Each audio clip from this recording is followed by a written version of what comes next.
காத்தலும் காத்த வகுத்தலும் வல்லது அரசு. பாரத பிரதமர் நரேந்திர மோடி அவர்கள் தலைமையில் 8 முறை தொடர்ந்து மத்திய பட்ஜெட்டை மிக சிறப்பான முறையில் சமர்ப்பித்து பாரத நாட்டில் வாழ்கின்ற அத்தனை தரப்பு மக்களுக்கும் பல்வேறு நலத்திட்டங்களையும் சலுகைகளையும் மிக நேர்த்தியாக அறிவித்து சிறப்பான ஒரு பட்ஜெட்டை அறிவித்த மாண்புமிகு மத்திய நிதியமைச்சர் திருமதி நிர்மலா சீதாராமன் அவர்களுடைய பட்ஜெட்டை விளக்க பொதுக்கூட்டத்திற்கு புதுச்சேரி பாரதிய ஜனதா கட்சியின் சார்பில் நடைபெற்றுக் கொண்டிருக்கின்ற பொதுக்கூட்டம் போடுவதற்கு திராணியமற்ற எதிர்கட்சிகள் இருக்கின்ற இந்த புதுச்சேரி மாநிலத்தில் மிக சிறப்பான ஒரு பொதுக்கூட்டத்தை, பட்ஜெட் விளக்க பொதுக்கூட்டத்தை மிக நேர்த்தியாக அழகாக ஏற்பாடு செய்து நம்மை வழிநடத்தி கொண்டிருக்கின்ற புதுச்சேரி பாரதிய ஜனதா கட்சியினுடைய மாநில தலைவர், நாடாளுமன்ற மாநிலங்களவையினுடைய உறுப்பினர், கல்வியாளர், எங்கள் நெஞ்சமெல்லாம் நிறைந்திருக்கும் எங்கள் அன்பு சகோதரர் திரு செல்வ கணபதி அவர்களே, லாஸ்பேட்டை சட்டமன்ற தொகுதியுடைய பாரதிய ஜனதா கட்சியுடைய தொகுதி அலுவலகத்தை மிக சிறப்பான முறையிலே திறந்து சிறப்பானதொரு தேச பணியை ஆற்றிக் கொண்டிருக்கின்ற லாஸ்பேட்டை தொகுதியினுடைய சட்டமன்ற தலைவர் அன்பு சகோதரர் பன்னீர்செல்வம் அவர்களே, அவருக்கு ஆக்கமும் ஊக்கமும் அளித்துக் கொண்டிருக்கின்ற மாவட்டத்தினுடைய தலைவர் அன்பு சகோதரர் உலகநாதன் அவர்களே, இந்த சிறப்பான பட்ஜெட் விளக்க பொதுக்கூட்டத்திற்கு வருகை புரிந்து சிறப்பித்துக் கொண்டிருக்கின்ற தமிழகத்தினுடைய பாரதிய ஜனதா கட்சியை சார்ந்த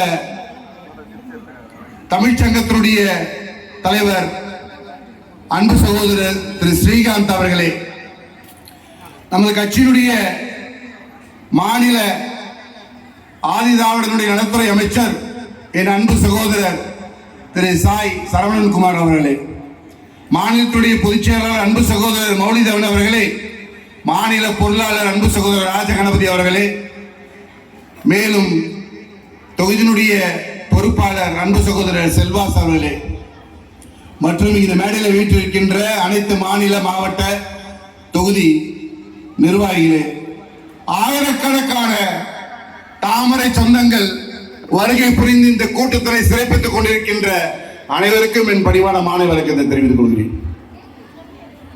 ஒரே விஷயம் தாங்க, பட்ஜெட்டை பத்தி புள்ளி விவரத்தோடு பேசுறதுக்கே பெரியவங்க இருக்கிறாங்க. நாம் ஒன்றை மட்டும் புரிந்து கொள்ள வேண்டும். புதுச்சேரியில மத்திய அரசினுடைய பட்ஜெட்டை எதிர்த்து பேசுறதுக்கு எதிர்கட்சியே கிடையாது. இதுவரையில அந்த இந்தி கூட்டணி என்று சொல்லிக் கொண்டிருக்கின்ற அந்த நொண்டி கூட்டணி, அந்த கட்சியில அந்த கூட்டணியில யாரும் ஒற்றுமையாவே இல்லை. நல்லா புரிஞ்சுங்க. காங்கிரசும் திராவிட முன்னேற்ற கழகமும் கம்யூனிஸ்டும் விடுதலை சிறுத்தைகளும் ஒற்றுமையாக இருக்கிறார்கள் என்று சொல்லுவேனால் நிச்சயமாக கிடையவே கிடையாது. காங்கிரஸ் ஒரு மாதிரி போயிட்டு இருக்கு, திமுக ஒரு பக்கம் போயிட்டு இருக்குது. யாரும் ஒற்றுமையாக இருந்து நம்ம பட்ஜெட்டை எதிர்க்கவே இல்லை. ஒரு இடத்துல கூட எதிர்க்கல, ஒரு இடத்துல கூட பொதுக்கூட்டம் போடவே இல்லை. விடுதலை சிறுத்தைகள் அதற்கு தாண்டி ஒரு படி மேல போய் 2 பாராளுமன்ற உறுப்பினர்களை வைத்துக் கொண்டு, தமிழகத்தில் 4 சட்டமன்ற உறுப்பினர்களை வைத்துக் கொண்டு எங்களால் கொடியை கூட எங்களுடைய கொடியை கூட ஏற்ற முடியவில்லை என்று புலம்புகின்ற நிலைமைதான் இந்த கூட்டணியில் இருக்கிறது. கம்யூனிஸ்ட் கட்சி சொல்லவே தேவையில்லை. பாண்டிச்சேரியில் கம்யூனிஸ்ட் கட்சியை சார்ந்த ஒரு தொழிற்சங்க தலைவர் ஒரு ஸ்டேட்மெண்ட் பண்றாரு. சண்டே மார்க்கெட்ல இருக்கிற வியாபாரிகளை எல்லாம் ஒழித்து விட்டு காலி செய்து விட்டு தான் நான் மறு வேலையை பார்ப்பேன் என்று முன்னாள் முதலமைச்சர் நாராயணசாமி கூறியதன் காரணமாக இன்றைக்கு அவர் வீட்டுக்கு சென்று விட்டார் பதவி எழுந்து என்று யார் சொல்றது? கம்யூனிஸ்ட் கட்சியுடைய தலைவர் சொல்றார். இதுதான் அந்த இந்தி கூட்டணி என்று சொல்லுகின்ற நொண்டி கூட்டணியுடைய லட்சணம். தேசிய ஜனநாயக கூட்டணி அரசாக இருந்தாலும் நாம் மீண்டும் மீண்டும் அந்த மாநிலத்திலே ஆட்சியை நம்ம பிடித்துக் கொண்டுதான் இருக்கிறோமே தவிர ஒரு மாநிலத்தில் கூட ஆட்சி இழக்கவே இல்லை. The party with the difference என்று சொன்னால் அதுதான் பிஜேபி. சப்கா சாத், சப்கா விகாஸ், சப்கா விஸ்வாஸ், சப்கா பிரயாஸ். அனைவருக்குமான வளர்ச்சி, அனைவரும் ஒன்றாக சேர்ந்து அனைவரையும் முன்னேற்றுவதற்கான மக்களுக்கான வாழ்வாதாரத்தை உயர்த்தி கொடுக்கின்ற ஒரே கட்சி பிஜேபி தான். ஆகையினாலே பாரதிய ஜனதா கட்சியில இருப்பதற்கு நம்ம பெருமையாக இருக்க வேண்டும், நினைக்க வேண்டும். நம்முடைய கட்சி புதுச்சேரி மாநிலத்தில் 2026 ஆட்சி அதிகாரத்தில் வரும் என்பதில் எந்தவித சந்தேகமும் கிடையாது. சில பேர் சொல்றாங்க பாரதிய ஜனதா கட்சி அப்படி இருக்குது இப்படி இருக்கிறாங்க. இருந்தாலும் நான் சொன்னதுதான், தேர்தல் என்று வந்துவிட்டால், பொது கூட்டம் என்று வந்துவிட்டால் நாம் எல்லாம் ஒத்துமையா இருந்து அந்த தேர்தலை சந்தித்து அந்த தேர்தலில் வேலை செய்து இந்த லாஸ்பேட்டை சட்டமன்ற தொகுதியாக இருந்தாலும் புதுச்சேரி மாநிலத்தில் உள்ள மண்ணாடிப்பட்டு, திருபுவனை, உசிறு, மங்கலம், வில்லியனூர், உழவர்கரை, கதிர்காமம், இந்திரா நகர், தட்டாஞ்சாவடி, காமராஜர் நகர், முத்தியால்பேட்டை, காலாப்பட்டு, லாஸ்பேட்டை, முத்தியால்பேட்டை, ராஜ்பவன், உப்பளம், உருளம்பேட்டை, நெல்லித்தோப்பு, முதலியார்பேட்டை, அரையாமப்பு, மங்கலம், ஏம்புல, நெட்டப்பாக்கம், பாகூர், நெடுங்காடு, காரைக்கால் சில நெடுங்காடு, திருநள்ளாறு, காரைக்கால் வடக்கு, காரைக்கால் தெற்கு, நிறவி, பட்டினம் ஆகிய யானமாகிய 30 சட்டமன்ற தொகுதியிலும் புதுச்சேரியில பாரதிய ஜனதா கட்சி மாநில தலைவர் செல்வ கணபதி அவருடைய தலைமையில அறுதி பெரும்பான்மை பெற்று ஆட்சி அமைப்பதில் எந்தவித சந்தேகமும் இல்லை.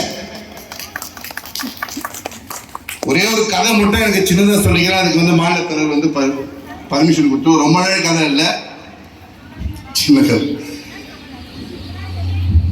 ஒரு ஊர்ல நம்ம புதுச்சேரி கடற்கரை மாதிரி கடல் மாதிரி ஒரு பெரிய கடல்.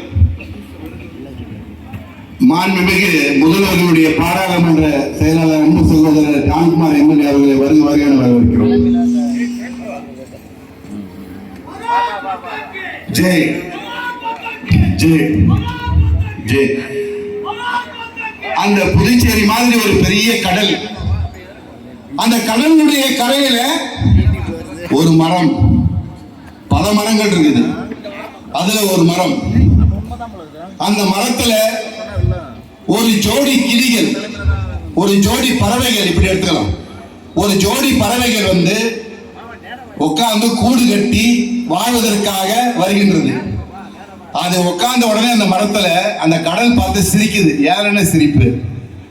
அப்ப அந்த குருவிகள் கேக்குது, எதுக்கு எங்களை பார்த்து சிரிக்கிறேன்னு சொல்லிட்டு.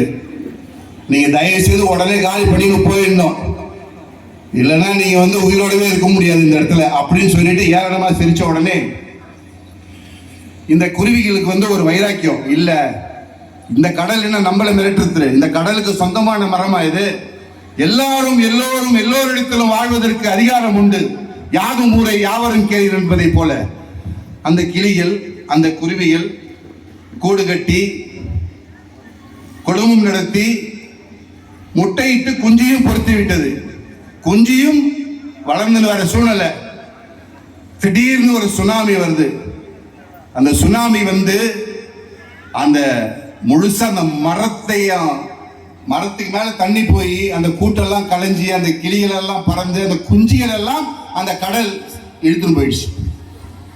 இந்த கிளிகள் எல்லாம் அந்த குருவி எல்லாம் கதறுது, கத்துது, தயவுசெய்து குருவி என்னுடைய குஞ்சிகளை எனக்கு விட்டுருங்க, என்னுடைய குட்டிகளை விட்டுருங்கன்னு சொல்லிட்டு. ஆகையினாலே என்ன நடந்துச்சுன்னா, இந்த குருவி அந்த கடலை பார்த்து சாபம் விட்டது.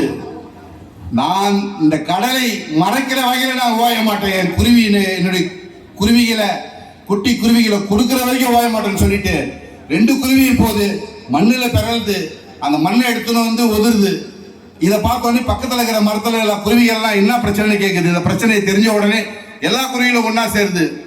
எப்படி லாஸ்பேட்டில் ஒரு கிளையில அந்த 2 குருவி பாதிக்கப்பட்டதோ அது போன்று ஒவ்வொரு கிளைக்கும் பரவி, ஒவ்வொரு மரத்துக்கும் பரவி, எல்லா குருவிகளும் ஒன்னா சேர்ந்து இது மாநிலம் போய் மாவட்டம் போய் மாநிலம் போய் எல்லா லட்சக்கணக்கான குருவிகள் அந்த மண்ணிலே பிறண்டு பிறண்டு பிறண்டு அந்த மண்ணை அந்த கடலுக்கு மேலே உதிரி உதிரி உதிரி அந்த கடலெல்லாம் மண்ணால மூழ்கிற நிலைமை வந்த உடனே இந்த கடல் பயந்து இறைவனிடத்தில் வேண்டி ஒரு பரிகாரம் நடந்து இறைவன் பேருளாலே அந்த குருவிகள் எல்லாம் மீட்கப்பட்டது. இதுதான் பிஜேபி 2 பாராளுமன்ற உறுப்பினர் என்று வஞ்சகம் செய்த அந்த பாரதிய ஜனதா கட்சியினுடைய வாஜ்பாய் காலத்தில் இருந்த நிலைமை மாறி ஒற்றுமையாக நாம் ஒன்றுபட்டு வேலை செய்ததனால் ஒன்றுபட்டால் ஒன்று வாழ்வு என்பதை போல இன்றைக்கு பல மாநிலங்களில் மத்தியில 3வது முறை ஆட்சி பிடிச்சிருக்கோம். புதுச்சேரி மாநிலத்தையும் தமிழ்நாடையும் சேர்த்து வருகின்ற 2026 பாஜகவுடைய ஆட்சி அமைக்க வேண்டும் என்பதிலே நாம் உறுதியாக இருந்து மாநில தலைவர் செல்வ கணபதி அவர்களுக்கு தோளோடு தோல் என்று உழைப்போம் என்று கூறி இந்த வாய்ப்பினை ஏற்படுத்தி கொடுத்த மாநில தலைமைக்கும் தொகுதி தலைமைக்கும் மாநில நிர்வாகிகளுக்கும் நன்றி தெரிவித்துக் கொள்கிறேன். நன்றி, வணக்கம். ஜெயகிர். அடுத்ததாக புதுச்சேரி